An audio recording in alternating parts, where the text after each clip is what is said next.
Hey guys, how are you? I haven't checked in here on this platform in a while, so I just wanted to check in, say hello. I haven't had a lot of new, wild, crazy things that probably most of you haven't been talking about amongst yourself or seeking wisdom for. But I wanted to just give you a couple of updates on a few dreams that I've been having that go along with things that I've previously talked about on this page. And I'm just going to briefly run through those. Okay, one is kingdom living and kingdom authority, and what does it mean to be in a Democrat versus a Republic? And I'm not talking about political parties, I'm talking about the governmental systems of those things, and how there is a change and a shift coming for people to truly be sovereign citizens living under the king's domain, and the transition of that I've seen, it is a little hairy. I'm not going to say it's going to be just like, oh, that was so easy and fun, yay. No, that's not what I've been seeing in my dreams, but that people are beginning to wake up to fully transform and see and get educated and have their own apocalypsis. Remember, that's their own revelation, their own understanding, things that have been hidden to not be hidden anymore, and to be able to see that. The other thing was lots of dreams about garage sales and people liquidating their assets, being able to get rid of things that they see as trash that is another man's treasure. And what I've been seeing around that is people doing that in order to bring in some more cash flow. And inside that cash flow, this is not financial advice, this is just what I saw in my dreams, is that they were taking that extra money. One, they were purchasing extra food with it. While we were still at a time where you could get it, and that it was at a cost that it is at now. So you were actually making more money on your cash flow, because if you still held on to that cash and then you don't buy it until 6 months from now, it's going to cost you a lot more than it would right now. And so people were liquidating their assets in order to be able to have more cash flow. And I saw a lot of consignment shops. I've seen, gosh, probably 3 or 4 dreams about consignment shops in the last few weeks, where people were taking their stuff to consignments. Still the same thing about freeing up that cash flow. I've talked about this before, but a changing of the governmental systems, and a White House in Texas, and the word republic being something just completely out there. Like, focus on the word republic. What's the difference in that republic? And I mentioned this earlier, but I'm truly having an understanding about, just because the majority makes something a rule or makes it legal does not make it lawful. And I know there's a lot of people teaching that right now, about just because something's legal does not make it lawful. And having a sovereign being, a kingdom authoritative sovereignty as a citizen of the kingdom, that there are some places there that people are going to have an awakening in, an understanding in, an education in. And that has been such a big theme lately for me. Universal basic income, I've seen that a couple times. Now, there is a perversion in what someone can do with a UBI, a universal basic income, because they can use that to influence you to vote for something, or use it to say, hey, you're in a tough spot, but I'm going to come to the rescue, and I'm going to have the solution to this chaos that you're in. So I'm going to give you this. I'm going to give you the stimmy, and then you're going to do what I want, right? You start giving up certain rights that you have, because you think that there's going to be a protection for you involved in it. So, okay, I'll give you that if you give me this. And to pay very close attention to that, be very discerning of that. We've already seen it in many places, but there's some things that I think that are probably going to be coming, where a lot of people are like, fine. Just take care of me and I'll do whatever you want. Because people get in fear and uncertainty and doubt, and think that their protection comes from a place. It's a false protection, because it's a false authority. And so pay very close attention to that. But what I did see, this was actually a dream about Africa. And people were giving a UBI, universal basic income, but it wasn't like what I just explained. It was actually, you people here, this is your land, and the resources that we have been selling on this land that has been stolen from you, we're actually going to give it back to you, because you are also a citizen of this land, a steward of this land. And so this land has produced something, and so what we're going to do is give back to you we're just going to separate it all out, and you will receive UBI, universal basic income. You will receive a subsidy based on what has been produced here that you have been a part of, instead of a certain group or a company or a corporation or a government taking it. that this is actually part of you, that you live on this crown land in the kingdom, and so it's going to be given back to you as welfare. Not welfare in a negative way, but welfare as a very beautiful way that is helping its citizens, helping the people that are helping steward and ruling over that land. They're not owning it, but they're stewarding it. And so I really did love kind of what I've been seeing with that, because I see the perversion in the UBIs right now and how they are used to manipulate people. But the shift and the change that I've seen in this, I don't know, it's very hopeful when you look at it from that way. And I know that there are some nations who actually participate in this, where part of the, let's just say like the oil resources, they give back to their citizens of their nations, and it's part of the income that they all receive. And so I really been praying about that and seeking wisdom around that, of what will that actually look like here.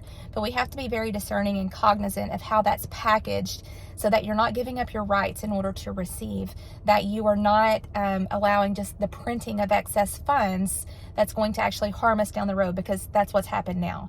People said, yes, I'll take that stimmy because I'm in a really bad place back in 2020, 2021. We pumped a lot of money into the economy.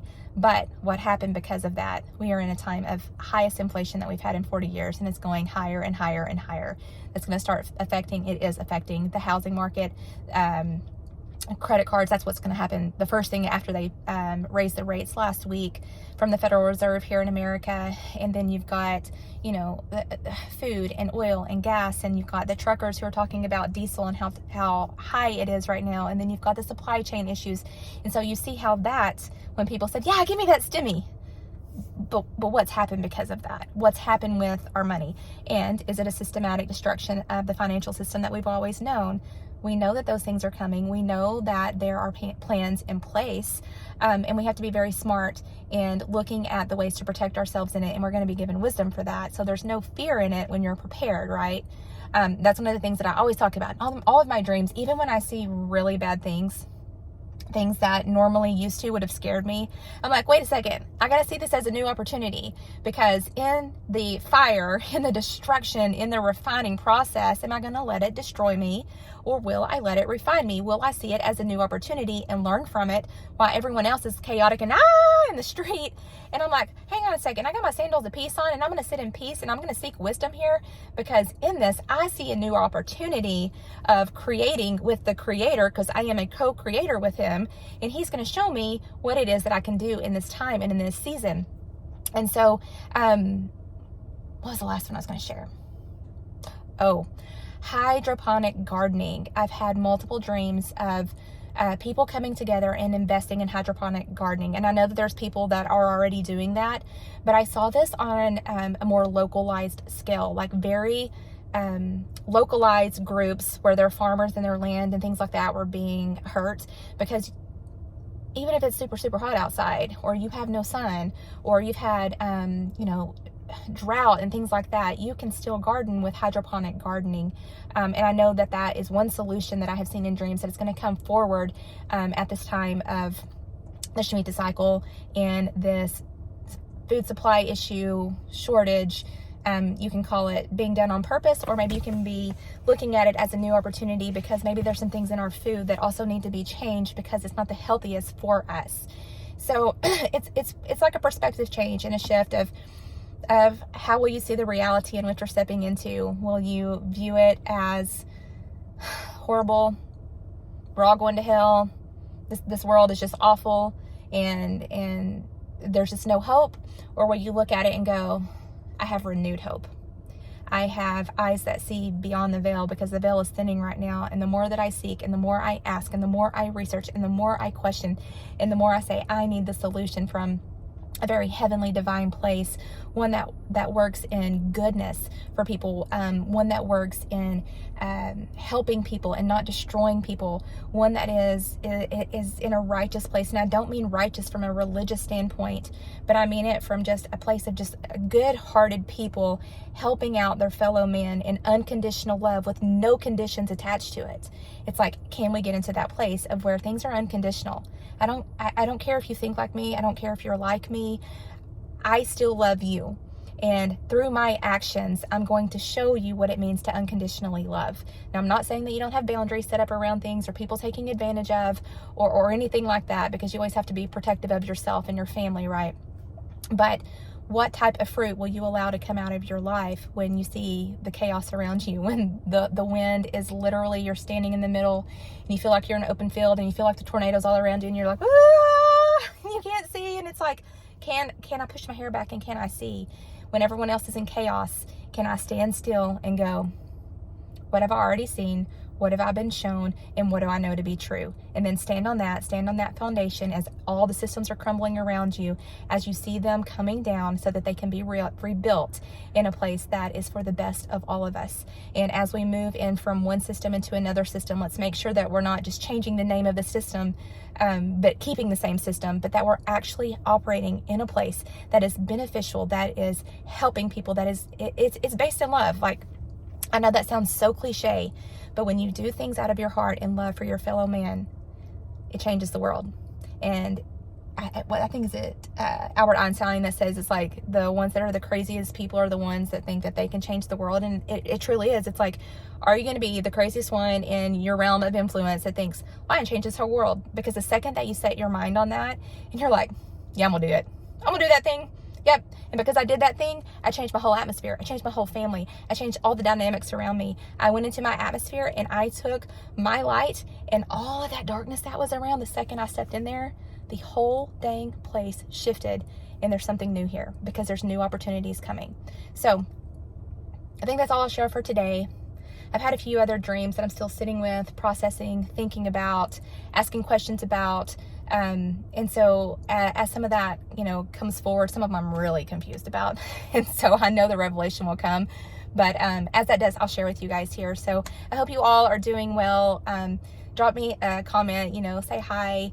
Let me know where you are. I know there was a couple that had contacted me from the UK, and I thought that was so cool. And some things that I had shared in a dream were actually happening over there. And it's not about, oh, you saw something and it came true. It's more for me. It's like when people start seeing the confirmation of like, you can press in and you can hear from above, you can seek wisdom, and you can have that dropped in your spirit, and you have to trust your intuition to not write that off and go, oh, that's just crazy. That can't happen. God would never speak to me. Yeah, that's not me. Because a lot of people make it really religious, and it doesn't have to be. It can be straight from love from a father to you, because you operate in a kingdom under the king's domain, and he gives you the welfare of that place because he takes care of his kids. And so when you start having that perspective, you start seeing it from a completely different thought process. So be a free thinker, pray about it, seek wisdom, gather yourself with a community of people that are operating where you are, that see what you see. And even if those around you don't, doesn't mean you can't talk to them. See what they're seeing and be like, yeah, well, let me show you this. And maybe you can talk to them, maybe you won't. Maybe they will listen, maybe they won't. But all this divisiveness it's exactly where everybody's wanted us to be, is just completely divided so that people couldn't see. And we can't do that anymore. So you'll know what to do. You know when to do it. And trust your gut, trust your intuition. Pray about it, seek wisdom, and I'll speak to you guys soon.